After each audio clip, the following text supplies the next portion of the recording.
अगर आपने नया फ़ोन लिया है या आप नया लैपटॉप ले रहे हो तो एक चीज़ जो आप जनरली प्रॉब्लम फेस करोगे वो है number of ports. Her phone में आजकल एक ही पोर्ट आता है, हर लैपटॉप से मैक्सिमम 2 पोर्ट्स आते हैं और स्टोरेज तो दिन ब दिन कम होते जा रहे हैं। अब प्रॉब्लम क्या हो रही है, अगर आपके पास USB-C टाइप वाला फ़ोन है, उसमें आपको हेडफोन लगाना है तो आपको एक ऐसा डिवाइस लेना पड़ेगा जो बेसिकली आपके पोर्ट को हेडफोन वाले जैक में कन्वर्ट करेगा।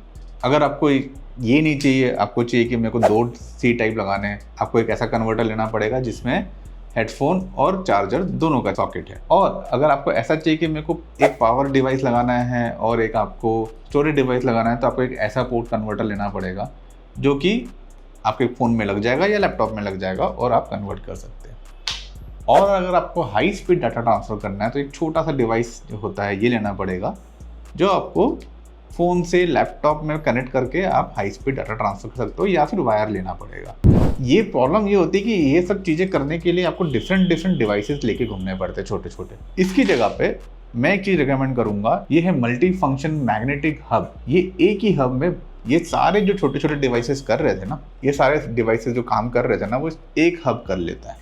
सत श्री अकाल दोस्तों, नमस्ते and welcome to the Indian pack. अभी ये जो कर रहा है वो तो कर ही रहा है, हब में कन्वर्ट कर रहा है, बट इसके अंदर आप NVMe स्टोरेज भी ऐड कर सकते हो अप टू 2 TB। यानी कि ये इनका भी काम कर रहा है। जो स्टोरेज डिवाइसेस हम लोग लेते हैं ना बाहर कैरी करने के लिए इतने बड़े बड़े, उसको भी आप इसमें डाल सकते हो और ये 1-2 TB तक करता है। मैंने 1 TB लगा रखा है और ये कैरी करने में बहुत आसान है, बहुत छोटा है, मेटालिक बॉडी है, दिखने में भी अच्छा है।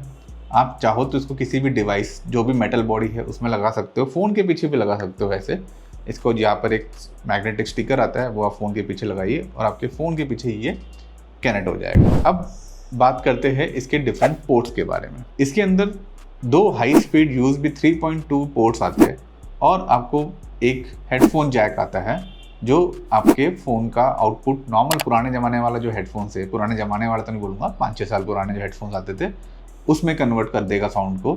और अगर आप फ़ोन यूज़ कर रहे हो और आप चाहते हो कि फ़ोन चार्ज भी हो जाए, आप यहाँ से पावर देके मीनवाइल फ़ोन को चार्ज भी कर सकते हो, पैरेलली डाटा ट्रांसफ़र भी कर सकते हो, पैरेलली हेडफोन भी लगा सकते हो और आप इसमें HDMI आउटपुट देख के आप TV पे भी लगा सकते हो। अब मान लीजिए आपका फ़ोन है, उसमें कोई अच्छी मूवी है और आपको वो बड़े TV में देना है और आपके पास सराउंड साउंड सिस्टम भी है जो TV में लगाना है, तो आप फ़ोन इससे कनेक्ट कीजिए, जैक को आपके सराउंड सिस्टम में लगाइए, आउटपुट HDMI में लीजिए और टीवी को, मूवी को एंजॉय कीजिए। ये छोटा सा मैग्नेटिक हब आपको 3-3.5 हज़ार या उसके आसपास पड़ जाएगा। प्राइस मैंने नीचे लिंक में डिटेल्स में दिया हुआ है। इसके अंदर 2 TB का NVMe स्टोरेज कैसे लगाते हैं वो मैं आपको बता देता हूँ। आपको ये नट जो पीछे का बॉडी दिख रही है, इसके पीछे एक छोटा नट है, वो नट खोलिए, आपको NVMe का स्लॉट दिखाई देगा। यहाँ पर स्लॉट लगा के आप उसमें इसको टाइट कर दीजिए और इसके बाद कवर लगा के इसको लॉक कर लीजिए और उसको हम as a external storage device भी यूज़ कर सकते हैं। इसमें एक अच्छी बात और भी है कि अगर आपके पास मान लीजिए कि छोटा वाला मेमोरी कार्ड है, जो आपके माइक्रो SD कार्ड आते हैं वो इसमें लगाइए, आपके पुराने SD कार्ड जो बड़े वाले आते हैं वो इसमें लगा लीजिए और आप इसके अंदर 2 TB का स्टोरेज लगा लीजिए और इसमें आप 2 हार्ड डिस्क, अगर मान लीजिए मेरे 2 हार्ड डिस्क मेरे को लगाने हैं, पुराने वाला C टाइप स्टोरेज है, मैंने इसमें यहाँ लगा दिया। उसके बाद मैंने जो ये नया वाला USB type C type storage devices है उसको मैंने USB-C में दे दिया। उसके बाद मेरा एक पावर कॉर्ड, एक और C टाइप बाकी है और एक HDMI बाकी है, 2 मेमोरी कार्ड्स बाकी है। अगर मैं इन दोनों मेमोरी कार्ड को भी लगा लूँ, उसके बाद यहाँ से मैं C टाइप लगा के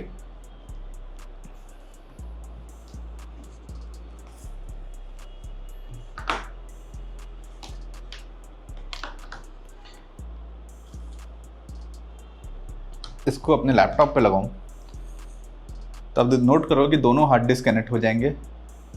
मेरा इंटरनल स्टोरेज कनेक्ट हो गया है, 2 मेमोरी कार्ड कनेक्ट हो गए हैं और हर एक मेमोरी कार्ड 2-2 TB का लगा सकते हो, यानी कि 2 + 2 + 2, यानी कि हब के अंदर ही मेरे पास 6 TB हो गया, प्लस 2 हार्ड डिस्क एक्सटर्नल लगा सकता हूँ, जो कि अगेन आप 5-5 TB के लगा सकते हो, कोई प्रॉब्लम नहीं है। तो 10 TB आपका यहाँ आ गया, 6 TB यहाँ हो गया, यानी कि 11 TB तक का एक्सटर्नल स्टोरेज आप लगा सकते हो सिर्फ एक छोटे से हब के कारण। तो मेरा रिकमेंडेशन है कि ये चीज़ जो है ना, ये आपके घर में होनी ही चाहिए। लोग ज़्यादा इसके बारे में बात नहीं करते। मैंने यूट्यूब में भी देखा कि ज़्यादा लोग इसके बारे में बात नहीं करते, लोगों को पता ही नहीं शायद। बट ये बहुत काम की चीज़ है, मेरी बहुत हेल्पफुल है एंड आई एम श्योर ये आपके लिए बहुत हेल्पफुल रहेगा। Thank you for watching and do subscribers. हमको बहुत अच्छा लगता है कि हमारे जो सब्सक्राइबर्स है वो बढ़ते जा रहे हैं। बहुत सारे लोग ये वीडियो देखते हैं बट सब्सक्राइब नहीं करते, तो प्लीज़ सब्सक्राइब करना।